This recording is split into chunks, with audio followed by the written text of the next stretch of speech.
नमस्ते, मैं हूं सुरेश कुमार एकलवे और आप देख रहे हैं हिंदुस्तान न्यूज एंड टिप्स। मिली जानकारी के अनुसार भारत एक ऐसे ब्रह्मास्त्र पर काम कर रहा है जिसके दम पर चीन जहां घुटने टेकता नजर आएगा, वहीं रूस और अमेरिका से भारत मीलों आगे निकल जाएगा। सिर्फ इतना ही नहीं, भारत इस हथियार के दम पर दिल्ली में बैठकर पाकिस्तान को मिनटों में तबाह कर डालेगा, वह भी किसी परमाणु बम का इस्तेमाल किए बगैर।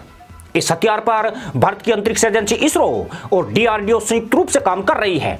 फिलहाल इस ब्रह्मास्त्र की गोपनीयता भारत के काली हथियार की तरह रखी जा रही है, मगर जिस तरह की चर्चा चली है उसने चीन और पाकिस्तान के कान खड़े कर दिए हैं। मजे की बात यह है कि इस हथियार की जानकारी भी पाक मीडिया के द्वारा सामने आई है। खबर है कि भारत एक बेहद विध्वंसकारी हथियार पर काम कर रहा है। इस हथियार की रिसर्च का काम अगस्त 2020 में शुरू हुआ था, जिसके 2 चरण पूरे कर लिए गए हैं और अभी अंतिम चरण का काम बाकी है, जिसके बाद भारत इस ब्रह्मास्त्र की गुपचुप तौर पर टेस्टिंग कर सकता है। इस हथियार के बारे में आपको पूरी जानकारी दी जाएगी, पर पहले इस हथियार से संबंधित वह जानकारी भी जानना जरूरी है जिसे आधार बनाकर इस पर अनुसंधान शुरू किया गया था और लगातार यह 2 चरण पार कर गया है। इस जानकारी को आप तक पहुंचाने में पाक मीडिया के संदर्भ भी शामिल किए गए हैं। पाकिस्तान की टेलीविजन डिबेट में वहां के रक्षा विशेषज्ञों ने इसका खुलासा किया है।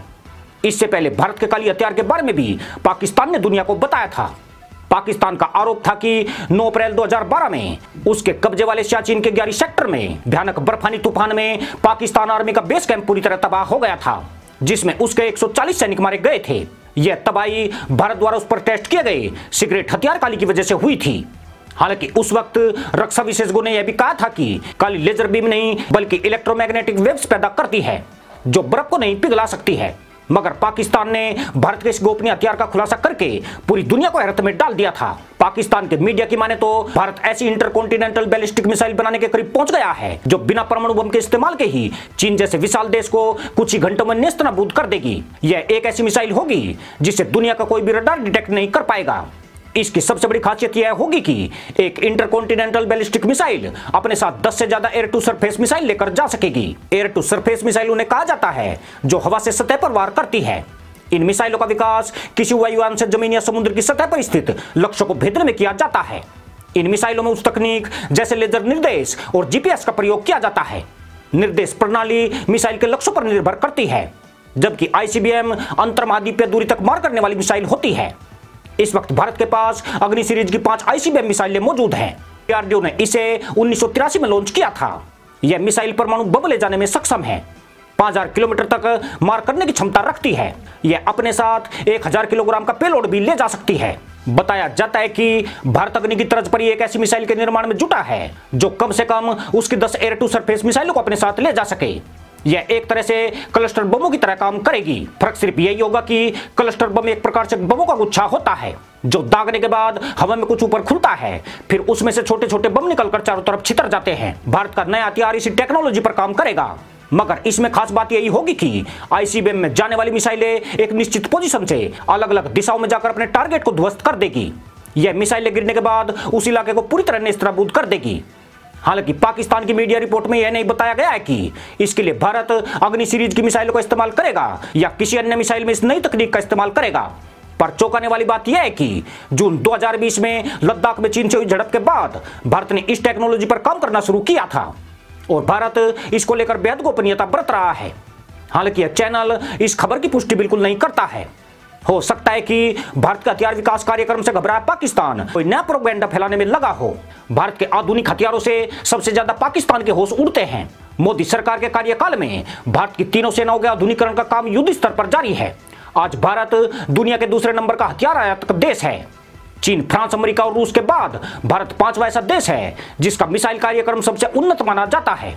भारतीय सेना दुनिया की सबसे चौथी शक्तिशाली सेना है। इसी साल के अंत तक रूस से S-400 मिसाइल डिफेंस सिस्टम मिलने जा रहा है, जिसके बाद भारत और भी कहीं ज्यादा शक्तिशाली हो जाएगा। सिर्फ इतना ही नहीं, भारत हथियार निर्यातक देशों में भी शामिल हो चुका है। हालांकि अभी वह इस मामले में 23वें नंबर पर मौजूद है। खास बात यह है कि मोदी सरकार का मेक इन इंडिया कार्यक्रम अच्छे से आगे बढ़ रहा है। आंकड़ों से पता चलता है कि 2015 के बाद से भारत द्वारा हथियारों के आयात में 32% की गिरावट आई है। जो पाकिस्तान इंशाल्लाह बोलकर बलगम गटकता रहता है, उसकी रैपिड आर्मी 10वें नंबर से भी नीचे खिसक गई है।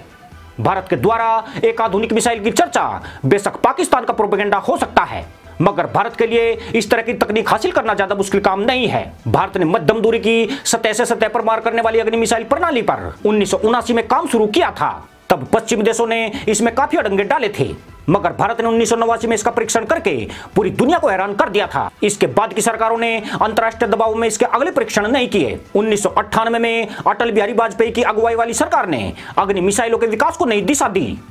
इस प्रकार 1989 और 90 के बाद अग्नि 2 का परीक्षण किया गया। 1993 में ही पृथ्वी मिसाइल का उत्पादन शुरू हुआ और 1999 तक भारत ने लगभग 70 मिसाइलें बना ली। इससे यह भी साबित होता है कि यदि सरकार में दृढ़ इच्छा शक्ति हो तो भारतीय वैज्ञानिक किसी भी चुनौती के लिए तैयार रहते हैं। मोदी सरकार के आने से सिर्फ भारतीय सेना ही आक्रामक नहीं हुई है, बल्कि इसरो और DRDO जैसे संस्थान भी नए नए कीर्तिमान स्थापित कर रहे हैं। इन संस्थानों के वैज्ञानिकों को जो भी चैलेंज मिला है उन्होंने उससे जूझकर दिखाया है और लगातार सफलता भी हासिल की है। आज किसी भी देश के पास ऐसी मिसाइल टेक्नोलॉजी नहीं है जिसकी चर्चा भारत द्वारा बनाई जा रही मिसाइल को लेकर पाकिस्तान ने शुरू की है। हालांकि भारत का हथियार विकास कार्यक्रम पाकिस्तान को केंद्र में रखकर नहीं चलाया जा रहा है, बल्कि भारत को चीन से कई बड़ा ज्यादा खतरा है। चीन भी आधुनिक हथियारों के विकास में तेजी से काम कर रहा है। चीन के मुकाबले भारत का रक्षा बजट लगभग 1/3 है। ऐसे में भारत के सामने यह कम्युनिस्ट देश सबसे बड़ी चुनौती बन रहा है। भारत चीन युद्ध की संभावनाएं पाकिस्तान के मुकाबले बहुत अधिक है। यह तीनों ही देश परमाणु क्षमता से लैस है, इसलिए दक्षिण एशिया के इस हिस्से में पारंपरिक युद्ध की आशंका ज्यादा है। यही वजह है कि भारत अब परमाणु हथियारों के उपयोग की अपेक्षा अन्य हथियारों पर भी ज्यादा तेजी से काम कर रहा है। अगर पाकिस्तान के मीडिया की बात सच पाई जाती है तो देश को ऐसी उपलब्धि मिल जाएगी जिसके बाद चीन पाकिस्तान जैसे देश घुटने टेकते नजर आएंगे। 4 महीने पहले ही चीन ने CH-901 ड्रोन सेना को उड़ाकर अपनी ताकत दिखाई थी, जिसके बाद भारत ने भी ऐसी ड्रोन सेना को उड़ाकर चीन को इसका जवाब भेज दिया था। इसका मतलब यह है कि आज की तिथि में कोई भी देश भारत की ताकत को नजरअंदाज करने का जोखिम नहीं उठा सकता है। खासतौर से चीन के दबदबे को बैलेंस करने के लिए भारत को सभी अंतर्राष्ट्रीय दबाव को किनारे करके इसी तरह से आगे बढ़ना होगा। इसी के साथ अनुमति दोस्तों। जय जवान, जय किसान, जय हिंद, वंदे मातरम।